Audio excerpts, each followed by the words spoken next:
I have a lot of different foldable phones, and you guys know that that is pretty much exclusively what I use. And because of that, I get asked all the time, which is the best folding phone? When I told you guys I was keeping the Oppo Find N5, a lot of people expressed surprise that the Oppo Find N5 was now my new favorite folding phone. And I've had to sort of correct that very gently because these are two different questions. Best and favorite are not the same thing. I would have once told you that my favorite phone on the market was the Surface Duo or Surface Duo 2. Had you asked me what was the best phone on the market, I certainly would not have told you that it was either the Surface Duo or Surface Duo 2. Again, best and favorite are not the same thing. What I'm going to do in this video is I'm going to look at the most recent folding phone from Google, from OnePlus, from Oppo, and from Samsung. These are the four that I currently own, and I'm going to rank order them 1 through 4,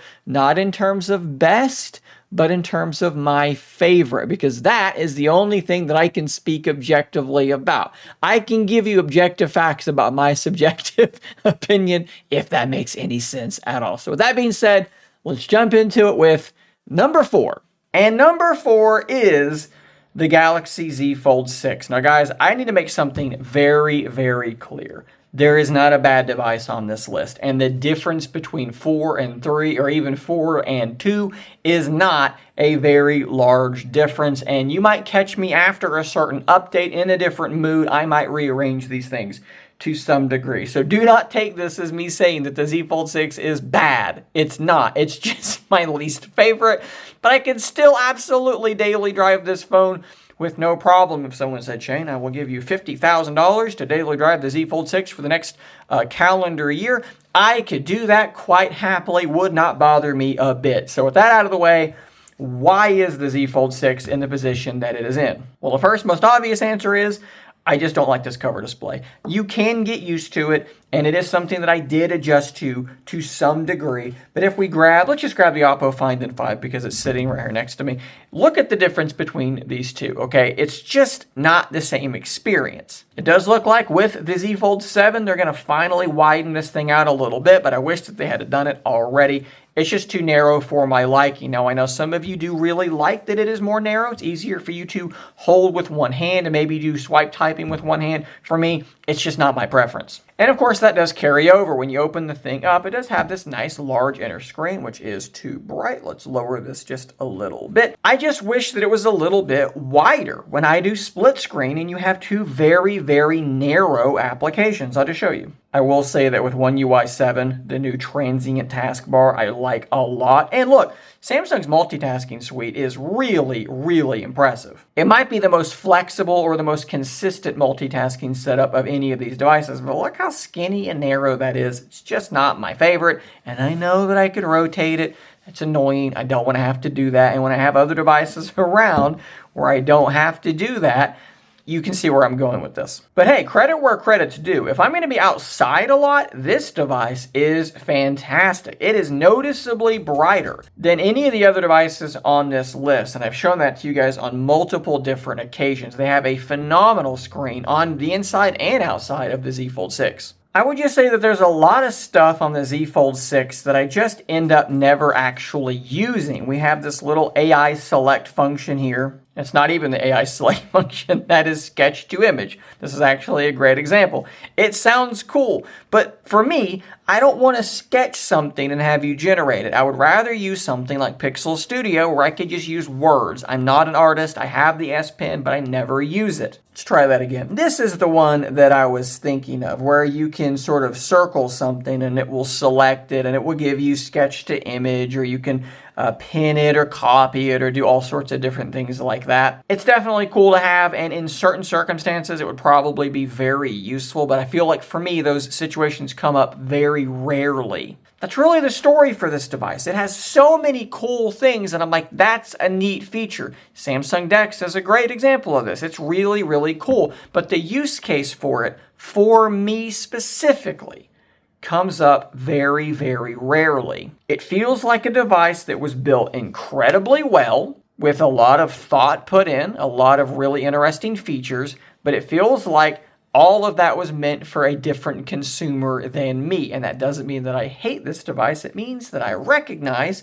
it's a great device that was built for someone else. It also is the most brick-like of any of the devices on this list, which, it doesn't bother me that much, but I think it is worth at least pointing out. Let me quickly also add that I do think that the camera system on the Z Fold 6 is a little bit underrated. I think that by and large, your standard photos and videos are going to look quite good, but that, 10 megapixel 3x telephoto lens is really starting to show its age. As someone who uses their phone pretty regularly to take photos of nature where I may be zooming in really far, I do find the Z Fold to be a little bit of a hindrance in that department.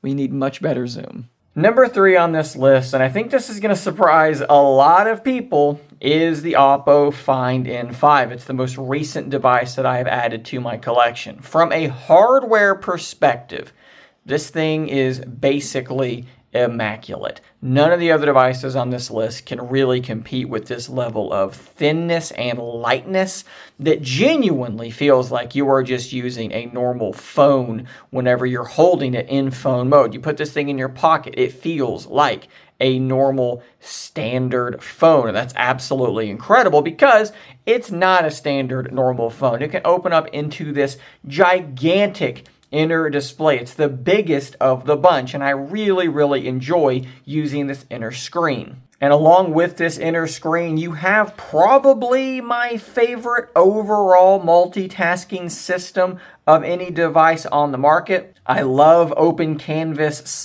/ boundless view, where you can expand different applications out, making them larger, being able to jump back and forth between different screens. Floating windows, 3 applications on screen at once. It's just such an incredibly flexible device. One of my only real complaints about it is the camera system. It's not a bad camera system, but it just has a look, a vibe, a feel about it that I just don't love. It's a very highly processed look, very, very sharp. Some things happening with the brightness, with the contrast, with the colors that I don't necessarily love, and that kind of holds it back from ranking higher on my list. I will say, though, that the tele macro mode, I absolutely have loved playing around with, and I've gotten some really, really cool shots, zooming in really far on very small things. Big, big advantage there. This probably does have the best battery life of any foldable on this list, and it certainly has the fastest charging at 80 watts, which is absolutely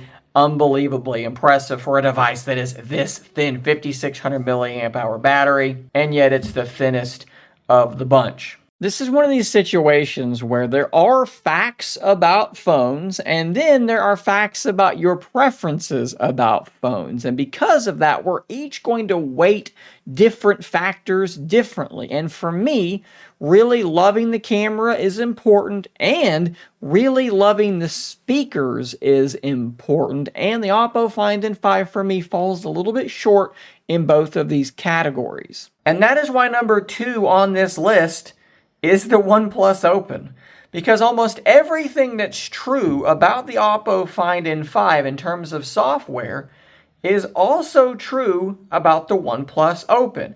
Granted, the Open is a little bit thicker, it's a little bit heavier, it's not a radical difference. Battery life for me is fairly similar. It's not quite as good, but it is similar.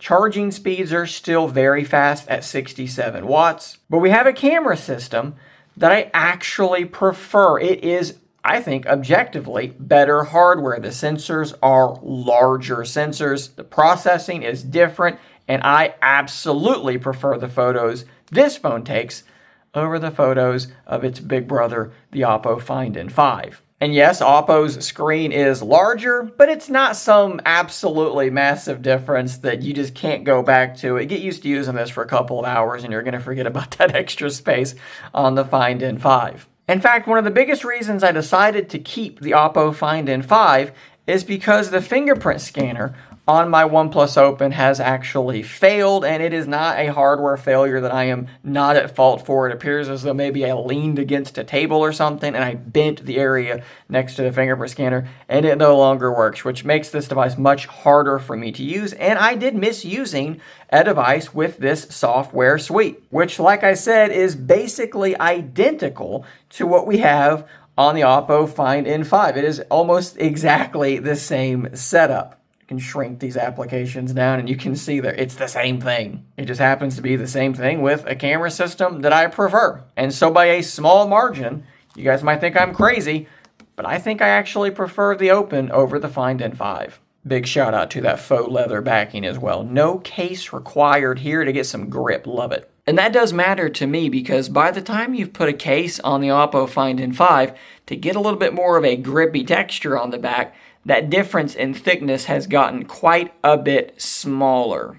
So guys, for the number one spot, my favorite foldable on the market right now, there's only one device left, so you know what it's going to be. It is the Pixel 9 Pro Fold. Still don't love the way that camera bump looks. It's grown on me a little bit, but I'm still not a big fan of that camera bump. But what I am a big fan of is this device. And it's not because of the cover display. It's perfectly fine, although I think there's a lot of unused, wasted space over here that's not particularly aesthetically pleasing. It's not just because of this inner display, although I do really, really like this inner display because it's a little bit wider.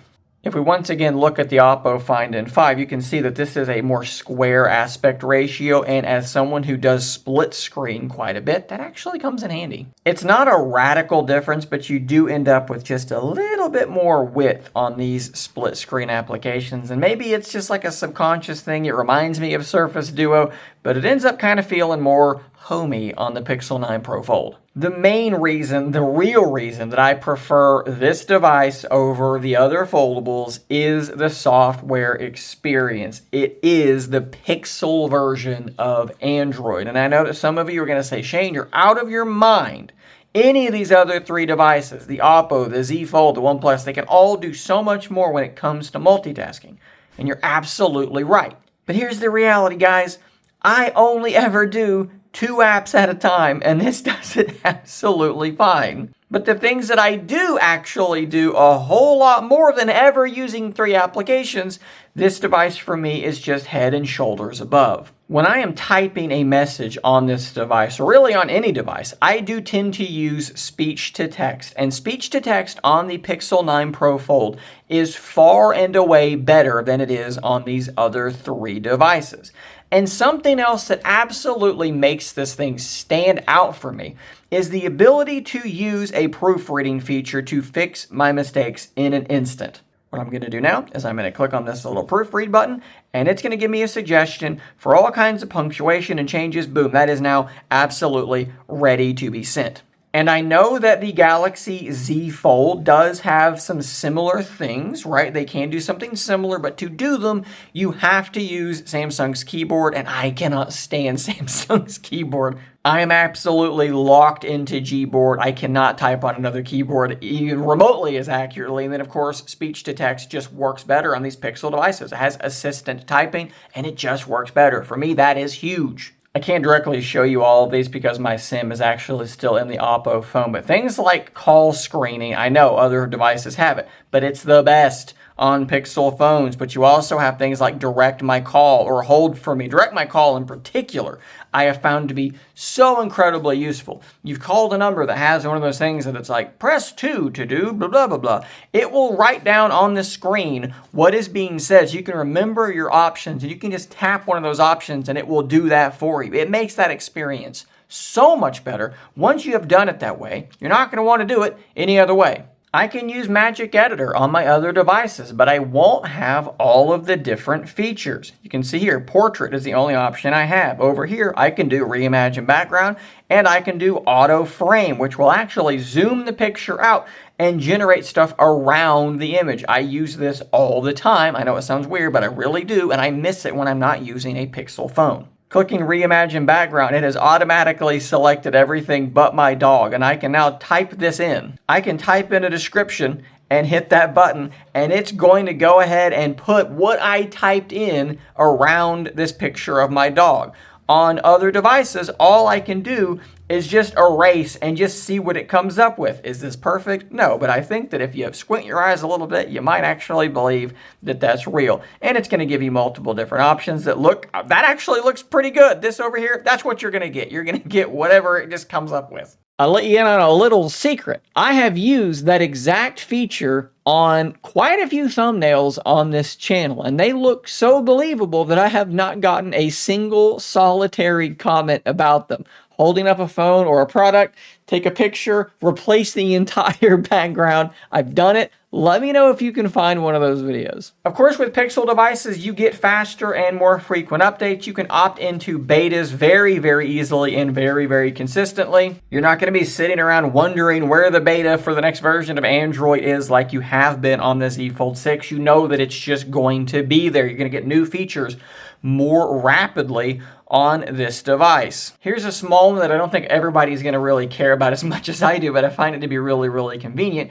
This thing not only has Face Unlock, but it has Secure Face Unlock, which means if I launch my banking application or any application that needs authentication, be it with your fingerprint or your face, it can scan my face and get me into that application very, very quickly. I love it. It's super convenient. I think the quickest way that I can put this is virtually every application that is pre-installed on a Pixel device, with exception to Pixel Studio, I end up using and finding value in. That is just not the case on these other devices, where what I tend to end up feeling is when I use them, this is really cool, I like this a lot, but I just kind of miss my Pixel. I miss the way that this device looks and feels, the way that it behaves, the animations. It just speaks to me. There's a reason that I am as big of a Pixel fan as I am. And we haven't even talked about the camera, where I've done many exhaustive comparisons. I just think that it is still the most consistent camera setup on any of these other foldable devices. It very, very, very rarely ever delivers a shot that I don't think I can use. You can pull this thing out of your pocket and double click the power button, snap a photo, and you know that that photo, without having to worry, did I move too quickly? Was I out of focus? You saw how quickly I snapped that. It's intact, sharp focus, and it's always going to be like that.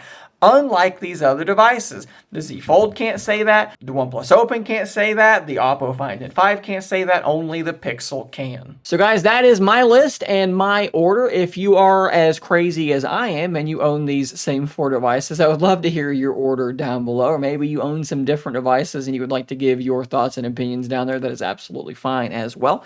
I would also love to hear if you are surprised by this. I think most of you probably won't be surprised that the Pixel is still my #1 favorite device, but maybe you are, and I'd love to hear that down below as well. Thanks for watching. Subscribe for more content like this, and until next time, stay nerdy, my friends.